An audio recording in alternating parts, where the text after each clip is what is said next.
It's a good meal and it's a great way to stay in shape. So yeah, I appreciate the not really a question, but I understand. I feel you.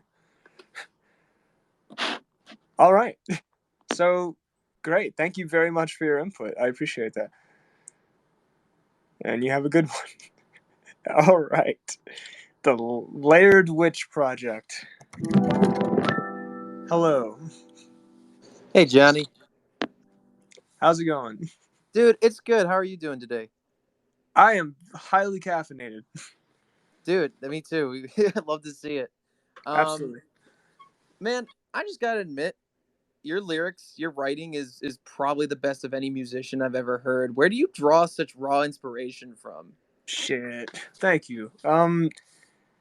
I don't know, man. I think I've I've told people a lot. Like, I think you have to write like 100 shitty songs, and then you get to write a decent one, and you just do that over and over again, and eventually, I think you just kind of figure out how to. Honestly, I think what it is you get to the point where you no longer have a filter, and so you're just this weird, gangly, awkward thing that just spurts out everything that it feels all the time. And people have to live with that now. And it's really good for writing, but it's not great for everything else. So I think that's just kind of how it is.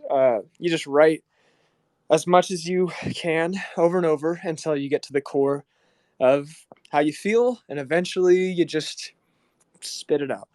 That's the best I can explain it. It's gotten to a point, I guess, where I have a feeling about something, and then it comes out, and that's how it is. I think reading as many books as you can and drawing inspiration just from stuff that you ingest mentally is helpful to get a more interesting like vocabulary about it. But as far as like the concept of raw emotions and feelings and ideas, I think it's just a thing that you have to practice to be honest enough with yourself to do it That's naturally. badass. That is my answer, I think. All right, thank you, Johnny. Hey, man, I hope you have a good day. Can't wait to hear the new album. Keep it You rocking, as, bro. you as well. Thanks for popping in. Artistic Andy, hello. How are you doing today?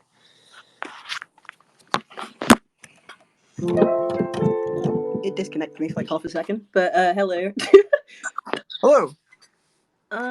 My question basically is, what like influences did you have for the both the album art and the album as a whole? Ooh. Okay, so the art.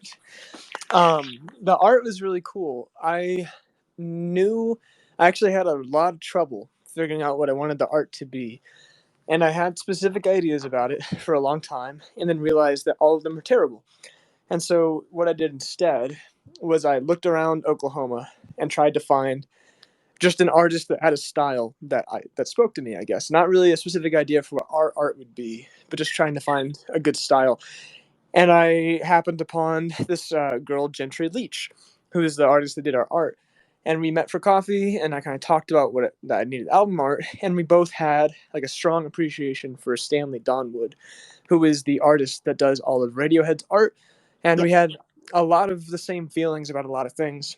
And so my approach changed. Instead of having a specific idea that I wanted an artist to do, I told her like, look, I want you to like listen to this album, like all the demos that I've got, and I want you to come up with something that you feel represents it. And she just fucking killed it. She knocked it out of the park. Like, I could not have come up with what she did. I told her the only input I gave her, other than the music, was that I wanted it to blend organic and geometric concepts, kind of like a dreamish type thing. And she ran with it uh, really well. So that's where the art came from. She just killed it. That's largely Gentry Leach. Um, and then what was the other part of the question? Sorry. Like the influences for no, it's fine, don't worry. The influences for like the album as a whole, as in like musically and stuff like that. Yeah. I actually, I think there's a lot of stuff. Radiohead had. I think Radiohead's influence on this album for me was the more that I broke down what I liked about them, I realized it was the simpler arrangements. And the reason that they were interesting was because of the actual sonic, like tonal palettes they had. And so they got me diving into more a lot more granular synthesis and synthesizers and weird sounds and stuff that I would use more in like film scoring and stuff. So that found its way into it. And then there's a lot of Death Cab in there, things that I really liked about transatlanticism and plans. And then also, I think Echo and the Bunnymen, Edwin Collins, stuff from the late '80s and the '90s, found its way into some of the other tracks. So there's kind of a wide array of stuff that found its way in there. But I think the overall thing that I was trying to get was more involved and nuanced uh, sounds and tones for all this, not just the parts that were being played, but actually really digging into the effects and the production of everything. That was important. Hopefully that answers your question. It does. Thank you very much. All right. Have a good day.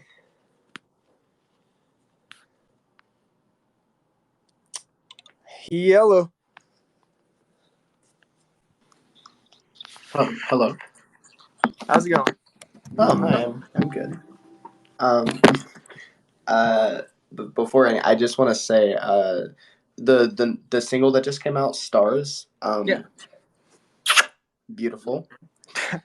Thank you. It's definitely like one of my favorites just because of how different it sounds from everything, and just how techno vibe I guess it is. But like, I guess that leads into my question of like, what inspired your main sound to be like a combination of like jazz and like rock and punk and stuff like that? Because I think it's very cool and neat. I think that just happened. I have. Oh, okay. I've had this conversation with a few people, not this specific conversation, but more the conversation about like how did I even get into jazz? Because I don't know when it happened. I grew up on a lot of punk music, like Black Flag, Dead Kennedys, all this other stuff, and then I grew up on a lot of grunge. Like I loved uh, fucking Pavement and Descendants and Into Nirvana and Soundgarden. Like that was what I listened to growing up, even Misfits and stuff. But somewhere around probably my sophomore year in high school, I think I got really into the jazz band, and then after that, I decided like that's what I was going to do in college, and like I just naturally kind of got into piano, even though I was a drummer. Like I was a percussion major in college, and somewhere along there, I got really into piano right before I started this band. And I think Ben Folds, I can't say that I can't talk about my influences without bringing him up because he was somebody who successfully did this piano rock thing in the era of grunge, like in 1995. That's when he started doing this. And so we kind of paved a way to mix all that stuff together. And that's yeah, I don't know. It's something that just kind of naturally happened. It's all the music that I like. And even more so lately, the jazz thing is kind of coming back in really cool fusion ways. With you have Snarky Puppy, which has been around forever, and then Hiatus Coyote and Sammy Ray. All these people are doing this big jazz thing, and I'm enjoying the darker side of it a bit more. But it's I think it's both a mixture of just things I grew up with, and also just being lucky enough that this is what's coming around again in music, in the underground at least. Yeah, jazz is really cool. I like it. Big band's really cool too. Yeah. Yeah, like exactly like that. Yeah, you feel me. You get it. Yeah. All right. Well, it was nice talking to you. I'll see you next week. Hell yeah. Yeah. Goodbye. Have a good one. Eddie Core again. Hello.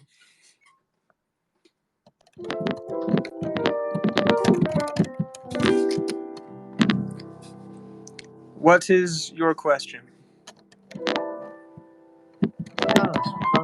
I Hello. had I had another question about a Sift that I like asked in the Discord. Sure. So I've been like trying to figure out the second verse, like going off the sheet music, and Okay. I realized that there are two ways that like I can go about playing like the C minor and F sharp, and I'm just like trying to figure out the voicings to like go between that. Oh, the C sharp minor to the F sharp. Yeah, because like I could either go from like what the third fret to third fret to second, or like around You're the talking about 10th. frets. Okay, Yeah. okay. Yeah, I don't know. There's a lot of times translating piano parts to guitar can be kind of difficult, but especially because in our music, a lot of the time the guitar is not playing the root, and so there's going to be a little bit of variation in the actual part if you're playing it by yourself. Yeah, a lot of times, especially when a piano and a guitar is playing together, like if you think about it like a jazz band, I do play the root a lot of the time, but sometimes I don't. If the bass takes the root, that leaves me open to do. Let's say if the bass is playing C, now I can play E, G, B, D, and I have this in the right hand. And that leaves the guitar open to fill in, let's say, the 9 and the 4, and they give this. So we've got.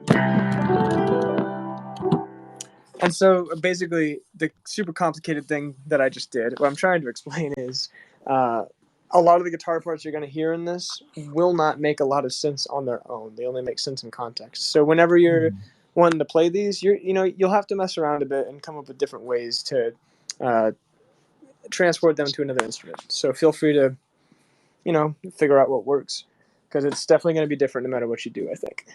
I see. All right, thank you. Yeah. Alrighty. Let's get Doc Schmith. Hello. Oh, hello. What is going on? How many questions am I allowed? Let's do. I'll give you 2 because there's not that many requests right now. But if anybody does want to ask any questions, feel free to send me a request. All right, yeah. Okay, how much are you allowed to talk about the album at the moment? I'd say if only ask questions that you could ask if you haven't heard it. Oh, okay. So I've just recently moved to university like a couple of months ago, and I'm finding it because I'm trying to learn more about jazz and jazz performance and piano and everything. Okay. But it's getting harder to, one, find motivation to practice, and 2, it's harder to find time to practice. Okay. So for someone who I don't know, I think I have a decent theory base. It's more about learning the practicality of it all. Mm-hmm. How do you recommend I make the most of practice time, and so I can get better, I guess? Okay, so about the whole being motivated to practice thing, I've said this to anybody who is asking something like this. I'll say the same thing because I go through it. There's times where I've 100% not been motivated to practice, and that's, I think, if you want to be a musician who does this, whether you're in the studio or performing or whatever it is that you're doing, I think you need to understand the difference between dedication and motivation. Dedication, determination being you've got to practice even when you don't want to, and if you can accept that you have, and it's easier to do this when you have an end goal. So if you can accept that that's how it's going to be, and that you've even got to do this when you don't want to, it makes it easier. Now, as for what to practice, to put context to all this and make it a practical thing of theory, I think don't chase the theory first. Don't put the theory ahead of everything else.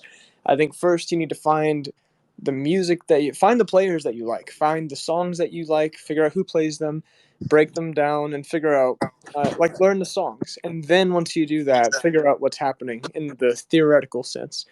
Because I think if you try too hard to chase theoretical concepts, it's going to take the fun out of everything. And so start with what you care about first and then find the theory, because you can break things down pretty quickly and learn all kinds of stuff about it. That's my advice. Start with the music, end with the theory. Right. Yeah. If that makes sense. Hopefully that was helpful. Yeah, kind of. It just takes a lot of brain power to transcribe things, especially if it's jazz. Well, yeah, and that's the one thing personally I was never motivated to do. I had to make myself do that. Is transcription. It sucks. It just does. With enough of it, you'll get better at it, but it's always going to be a bit cerebral. So, But And that's then why it's always easier if you find music that you love. It makes everything's easier if you like the music in the first place. yeah, I mean, I no longer have I no longer have access to a drum set regularly because I can't actually bring one here. It's too loud. Of course. So I'm gonna have to move from doing drum covers to just doing piano covers of your songs now. That's fair. That's fair. And your university, hopefully, they have some kind of percussion room that you have access to Yeah, at some yeah. point.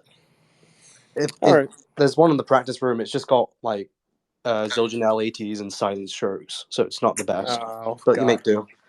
Yeah. Well, it is what it is. If there's a will, there's a way. That's the thing about it. And a note about college, by the way. I don't think that I knew what I really loved about stuff until after I got out of college. I think college is like a shotgun blast of information, and then after you're out, you figure out what's stuck, and you figure out what you care about to actually learn about, if that makes sense. So just kind of get through it, and obviously, yeah, you're in college, university. It's not going to be ideal. There's a lot of people and very little equipment, so Yeah. that's my little nugget of advice for that. But yeah. And then I guess okay, I could ask this. Would you recommend like because the pre-sale we have access to sheet music for all the songs Yes. as well as the actual songs. How useful would it be for me to actually just sit down and transcribe the songs first before looking at the sheet music? Because that's what I plan to do anyway. Because that's how I learn most of your songs, just by ear. Whenever I okay, let's say whenever I would transcribe even a jazz tune or even a contemporary like rock tune, anything, always listen to it and be very very familiar with it, of course. But it's absolutely helpful to use sheet music as a roadmap. Never trust it, like never truly trust it. Always double check, but it will definitely help you have a sense of where you're going. So I would say like whenever you're transcribing stuff like note for note and really getting into the details, absolutely, as long as you have a good sense of the song and you've listened to it enough, use the sheet music to help you out because it's definitely that's what it's good for. Like everybody does that. Everyone's going to use existing sheet music as a way to check themselves along the way. What if there isn't sheet music to check? Well, then that's where you just have to be. You have to. Too many times that's happened where I don't have a reference. So here's I've been there too. Let's say like there's been countless times where I've had to transcribe some jazz thing that was recorded in the 30s and the bass was barely even in the mix, which makes it almost fucking impossible to figure out what the chord really is. Like if it's going to be a minor 7 with a sharp 9 or if it's a diminished, like without that root note it's hard. So that's where you have to get good at training your ears and throw those in as good practice. That's just what you have to do. Yeah, cool. Yeah. Yeah. All right. Thank you for letting me take up so much of your time, and I guess someone else can ask questions now. I guess. Absolutely. Yeah. Have a good one. You too. Travis. Hello, Travis. Hello. All right, what you got? All right. Yeah. So I got a question for you. All right. All So right. I'm a high school graduate, right? So basically, I'm almost done high school. I'm going into post-secondary at some point. But moving that aside, how do you know someone's right for you, and how do you ask them out, kind of? Like, because like, Holy shit. because like for me, right? Because like I know like it's just like you gotta be casual about it. But for me, it's just like, how do you go about it? Kind of. I'm kind of like curious about like your input, I guess. Much like a peacock, I put on my shiniest clothes and I scream. And if they respond to it, that's pretty much it. Yes. Honestly, I guess, dude. So wait, how old are you? 17. Okay. Like, God, 17 was such a. The advice that I can give you, me being 26, is very different. Me at 17 and what I did was, God, I don't know. It's very hard to be comfortable with yourself at 17. So these things are so much more complicated. But I'd say, don't just try to be yourself, and just like make it a comfortable thing. I don't know what else to say, really. Just try to bring it up, talk to them, say what you think, and if it doesn't end up being a mutual thing, don't take it too personally. That's all I can say. Just kind of as unhelpful as it might be, just try to focus on yourself, even in the things that you do, trying to involve yourself with other people. Like, don't be malleable trying to do something that you think somebody else wants, and just try to be chill about it, if that helps at all. If you get what I mean. I was thinking. Thank you, sir. Thank you, sir. Yeah. But yeah, just go with your gut, do the thing, ask, and if it's a no, then I don't know, go see a movie. All right, I will do. All right, have a good one. You too, man. Man, I am not the person for that kind of question. Eli. Hello. Hey, I'm back. I got a question about the 3 songs per person you bastards playlist. Well, 2 things.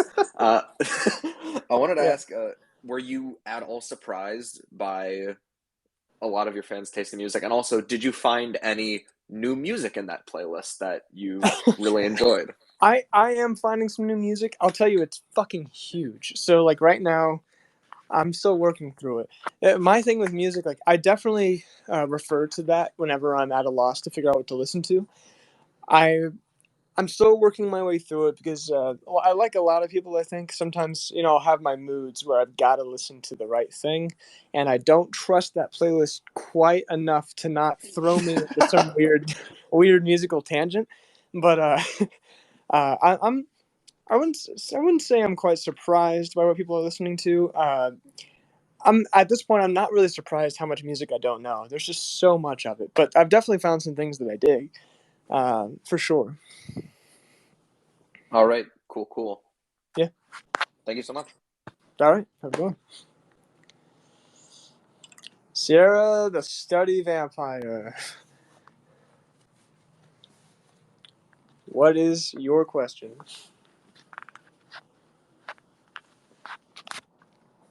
Wait, me? Yeah. Oh, I didn't know it turned on again. Like my phone just went like blip for a little bit. Sorry. Okay. Oh my God, I was looking back at the 3 songs per person you bastards playlist and got this. But no, my question actually relates to something brought up earlier Okay. in one of your answers. It was about like reading a lot of books and like going through experiences. So I was thinking just across music in general for like what you do, it doesn't have to be for this album. What were some of your literary influences, or like who have you read a lot and kind of like adapted themes or ideas from? Oh man. There was a period where I was really into Charles Bukowski until I found out he was an asshole. But I was reading him for a bit, mostly because he had a book of poems that I believe was called uh, oh god, what was it? It's like play the piano drunk like a percussion instrument until the fingers begin to bleed a bit. That was the title of the book, and it drew me in immediately. But he's kind of an ass, so I stopped reading him. He was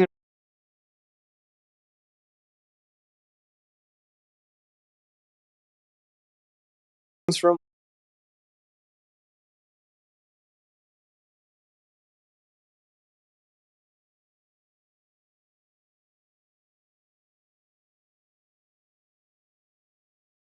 Fiona Apple was always, even though it's music as well, Fiona Apple's lyrics were always something that resonated with me, and her vocabulary was interesting as well. And not necessarily in the words she used, but the way her sentences were formed and her use of figurative language. Uh, it was really cool. Um, Nice. it's hard to pick out specific books. I could think of the exact sentence in a Fiona Apple song, but books are tough. But yeah, that's my best answer. I think a lot of poetry, a lot of memoirs from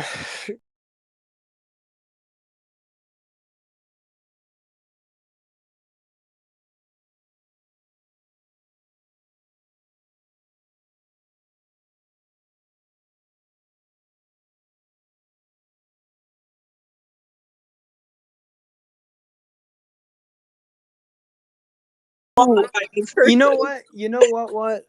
There was actually Neil Gaiman is one of my favorites still, and I was reading.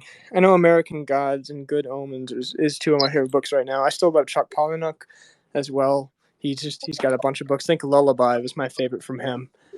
Ooh. Which that one is fucked up, but it's a really good book. Yeah, I have not read that one before. That one's story is essentially a detective finds out that an increase in sudden infant death syndrome is due to an old African death chant that actually accidentally got slipped into a book of lullabies for babies. So it's Whoa. it's very, very cool. Wow. But yeah, another thing I want to mention really quick, just talking about influences in broad strokes. I'll throw it back to Radiohead. The reason why I'm going to talk about them so much is because they really go everywhere. You cannot have an appreciation for music or the industry and the evolution of it without acknowledging them, especially for their use of the internet in the late 90s and early 2000s when major record labels didn't even think that it was anything more than a fad. They gave them complete control over what they could do with it, and they did crazy labyrinthical websites that were basically art exhibits. And then Tom York in the 90s and early 2000s being into this English techno DJ wave. Like this, you realize when you dig into the things that you like how spread out their influences are and how many different things you can get into. And I think whether it's their favorite artists or the music they like these influences will take you fucking everywhere. So it's whether you're talking about lyrics or just vibes for what you want. Like I think a good place to start is always to find out who what artists the people you listen to and where that goes. So I'll just say that. Nice. Well, thank you so much for answering those questions as well. Like, that was really insightful for me. So, I'm glad I could have a decent enough answer. yeah. Thank you again. All right, have a good one. Reborn Tusk. Hello. Yep. Hi. I just want to say thank you for your music because I've been a fan for like 2.5 years now, and it's kept me sane throughout like the latter half of high school and now going into college and also COVID and stuff. And just, yeah, thank you for that because especially these past few weeks have been like just real shit for me because I've been so busy all the time, and it's just nice to have a new album of yours to listen to and connect with and stuff. I appreciate that. Yeah, I guess just with the vinyl exclusives, which are like Bitter and one other song, are those only going to be appearing in February next year when we get the vinyls, or are they going to be digitally released for the people who paid for them earlier? So, first off, I'm hoping to God that February is when I send that stuff out. Again, like I've been in touch about every 2 weeks with the vinyl production plant, and I haven't gotten my test print yet, which is not great. So, I'm hoping at the latest they say March or April. So again, I just have to apologize for that. I'm trying my best, but I have no control. As for whether or not they'll be released outside of that, there's only 23 people here. I feel comfortable saying I'm fucking 100% gonna release them as singles sometime next year. Like, I wanted people to get the vinyls and to have that basically this art project of the album, and have it in a special way before everybody else could. But like at the same time, like I love those songs, so they're gonna come out in singles at some point. I can't say when. I'm not sure, but yeah. Okay, thank you. Yep, have a good one. Alrighty. Again, if anybody would like to talk about anything, life or music or an upcoming dentist appointment, feel free to send me a request. For now, hello. What is going on? Oh, hi, I'm back again. Yes. So, this isn't a question, but someone Okay. mentioned the the 3 songs only you bastards playlist earlier, Yeah. and I would like to apologize for adding more than 3 songs. That's okay. Because That's okay. I remember at some point you literally even named the playlist Melee only 3 songs, and I'm like, it's No, all my fault. I did not do a good job. I didn't anticipate that people would just start loading it up. And I was just like, oh shit, oh fuck. And then I had to be like, no, just 3 songs. Sorry, everybody. So yeah, Yeah, I did not go about that very well. I should and have been that's smarter. okay, because now you just have music to last you forever. Yeah, no, I'm never going to get to that playlist. But all right, I appreciate the apology. Thank you. Goodbye. Crisis! Hello. Hey, I'm doing well. How are you? I am great. My alarm actually just went off for work. It kind of scared me there. While you were talking, the song Radio started, and I was super, super confused as to why I was listening to you talk and also listening to you sing. It happens. um, so my only question is that I missed the pre-sale for all the Gotcha. goodies and the record and stuff, and still willing to drop that money at any point in time if that ever comes available again. I know that production of that stuff is kind of hard currently, but just wondering if there are any future plans on putting that stuff out. So yeah, of course. So the pre-sale thing, we had that open for 2 months. I can't get anybody out. I can't get anybody into the pre-sale stuff just yet because we basically did everything in a bulk production. And but the pre-sale deal was you're going to get all that stuff way cheaper having gotten it in the pre-sale. But we are absolutely going to have all of those items available to the public upon release of the album, or a little bit after, maybe. But yeah, it won't be nearly as cost effective as getting it in the pre-sale was, but you will absolutely have access to all that stuff. Short of the vinyl, I have not yet figured out a way to ship items through online sales yet. As far as like CDs and vinyl, that's something that we just don't have the manpower to do. Right. But it is something I'm working on. But short answer is yes. Okay. And also, I'm working very hard to set up a more consistent touring schedule and actually get out and see people and sell the merch there. So CDs, vinyls, that kind of stuff, I will absolutely have at shows. If you happen to be in a city I'm coming to, so. Bro, stop by. I will absolutely. I would love to see you. What city are you in? The closest would probably be cuz I'm kind of in the middle of nowhere. Closest would probably be like Columbus, Ohio. Okay, yeah. No, that I think that'll, like I said, no promises, but I am trying very hard. Touring is the number one thing that I want to do. So yeah, hopefully I see you. Radical. All right. Well, I'm out of here. You take care of yourself. All right, have a good one. The Species on Webtoons. Hello. What a name. Okay, sorry, I was eating food. No worries.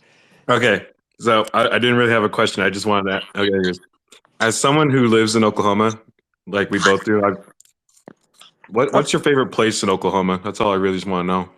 Oh man, what part of Oklahoma are you in? I live close to Oklahoma City and more. Okay, so we're pretty much in the same spot right now. But Yeah, you live really close to me, which is surprising. well, favorite part of Oklahoma. I kind of grew up, like my formative years were in Paseo, which it's not the same anymore. But I loved Paseo. And the plaza is where I went to high school, like 2 blocks over. And it's also not the same anymore. But I think honestly, like if not for those two having changed, I think my favorite spot is gonna be Midtown. I love RNJ. Oh yes, dude, that place is awesome. Love getting drunk and playing Pokeball. So that's probably my favorite spot. There really isn't a spot in Oklahoma City that hasn't been kind of extraordinarily gentrified, and that's just the way it's got to be, I guess. Yeah. But having that being the case, I like Midtown. I like Faster Hall too. So. Do you have a favorite restaurant in Midtown? Shit.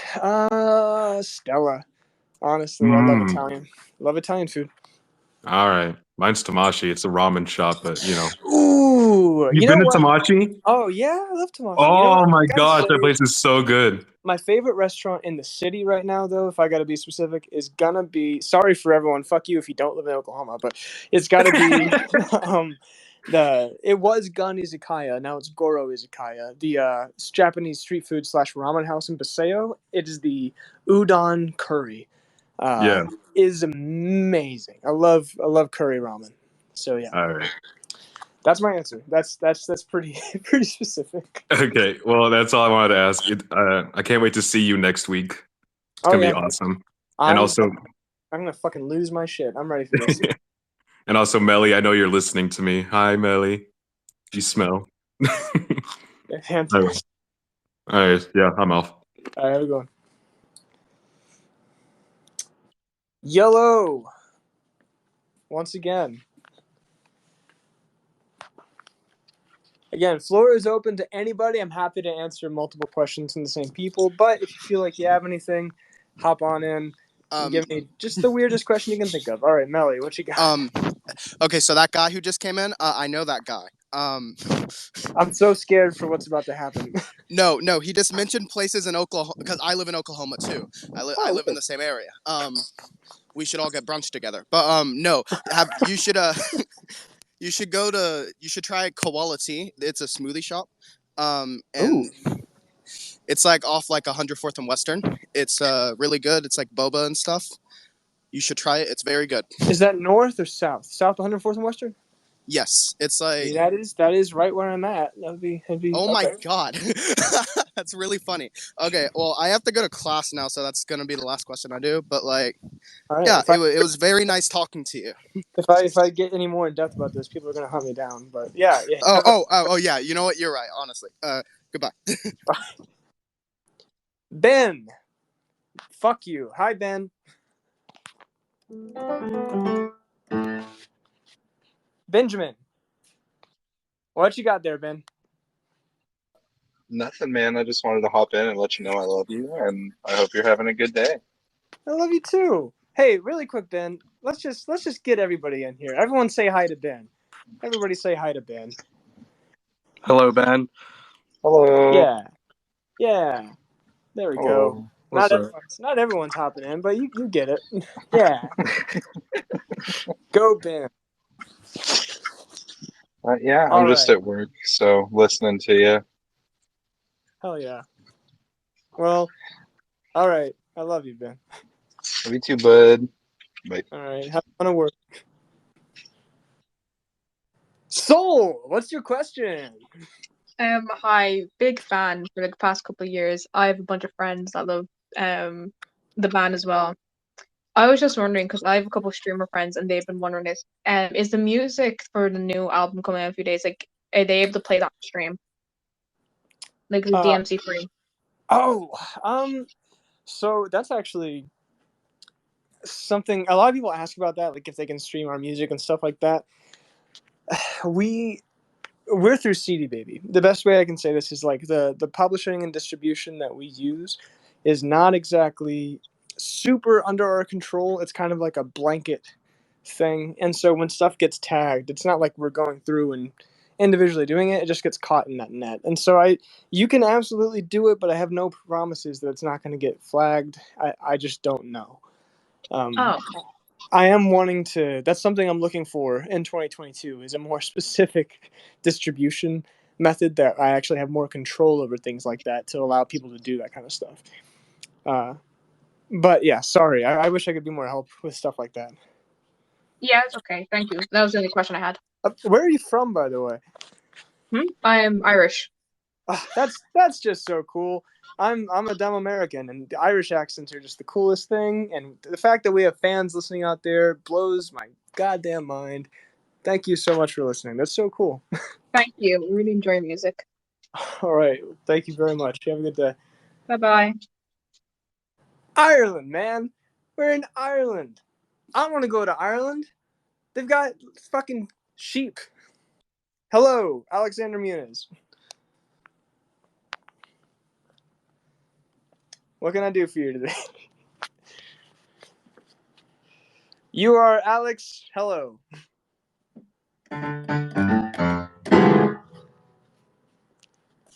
Question from Alexander Muniz. Alrighty. Doc Smith. Hello, hello. I'm back. Well, the question about kind of songwriting before reminded me. Do you ever like start writing a song, it's good, and then you just can't write the rest of it? Yeah, like all the time. So like right now, for instance, I've got maybe 50 or 60 voice memos / partially recorded demos that are sometimes maybe just a verse with like a half-assed chorus, and there's stuff that I'll sit on for a very long time.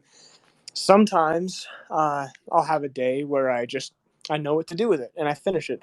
Sometimes I'll write a new song that uses the same musical ideas that happened in that one, and I'll trade them out. I'll decide that what I'm doing on this one is better. But yeah, like I think it's just good to have patience with stuff like that, because like a lot of the time I will write a song all at once, but that does not mean that I don't have half-assed ideas that sit around for months or a year. Like I think you just have to let them live for a while, and then eventually you'll come back around and you'll know what to do with it. That's how it is for me, at least. Yeah, I've been sat on a chorus for like 2 months, and I can't figure out what to do about the verse or anything else. Yeah, it's verses are the hard part. Yeah. Verses are the hard part, but that's when in your verse you've actually got the information, the actual stuff, the content of the song, but you have to try not to lose people. So I don't know. I'd say keep the chorus. I've got like a bunch of choruses with nothing else that I'm just sitting on for now. So Right. And then, would you have any advice for like writing more music? Because I find that I tend to write the same thing a lot of the time, and sometimes I'll write something that I think is good, and then give it a couple of months as like what I listen to changes, and I'll write something else. But it's not like if I wrote 3 songs in the span of 3 days, either one would be really good or all three would be extremely similar. I'll ask you, do you have a home key, like a key that you think is your favorite that you write in a lot? A flat, F minor. All right. So one thing I found that helped me a lot, as simple as this may be, is transpose your songs, change your key, purposely put it into another thing, and sometimes you'll find that it completely changes the way that it feels, and it will help you move it forward. This is good sometimes. Like if you're having trouble singing it, that's a good reason to do it. But sometimes, even if you just can't finish writing it, try moving it around in different keys. Especially if you've got 3 songs that you like, but they're similar. Like, change the keys. There's no rules. Like, fuck it, you can do it. Yeah. Like, even if they're similar, change them up a bit. Yeah, like I've said this before. "Stay Awake" is an example of a song that I hated, and then I changed the key, and there were all the little things I didn't like suddenly made sense, and I was able to finish it. So I would try that as a method. Okay, thank you. Yeah. Alrighty. Average. Hello.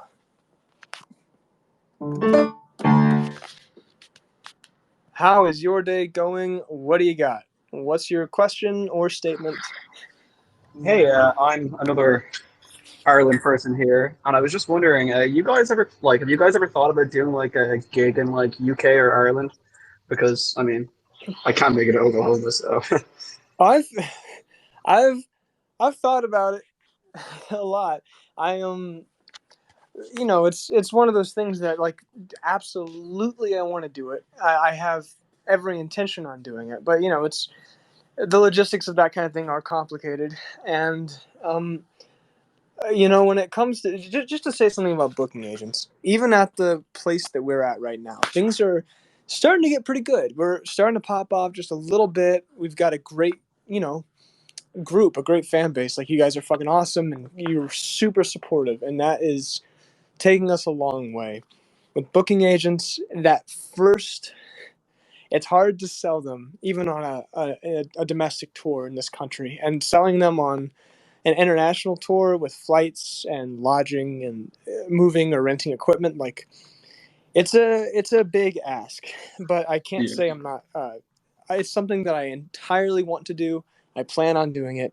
I'm just in the process of figuring out how, and that might take a while. But even I've thought about this already. Even if it's just a solo tour, if I can get over there, like, if it doesn't completely bankrupt me, it's something that I want to do. So yeah, you're not being slept on. I absolutely want to come over there. Thanks a bunch. Yeah, I get it's kind of hard. I can understand how hard it would be just to like get places. That's fair. Yeah, Hope to see you soon. even still, we're DIY. No labels, no management, no nothing. So we're just out here trying our best. Thanks. But yeah, have a good one. All right, that is all the requests I've got. If nobody's got anything else, I might hop off here and play Far Cry 6 maybe. I don't know. That sounds pretty fun. But it's been a good time so far. Again, if anybody has anything they want to ask or anything they want to say, or if they want to say anything to the other 19 people that are listening, feel free. But if not, I'm going to hop off here. Thank you guys for talking with me, asking questions. I want to come to Ireland. God damn it. I was in Ireland once. I was 15. I met a sheep, and he was really nice. And he was spray painted green, I guess. It was cool.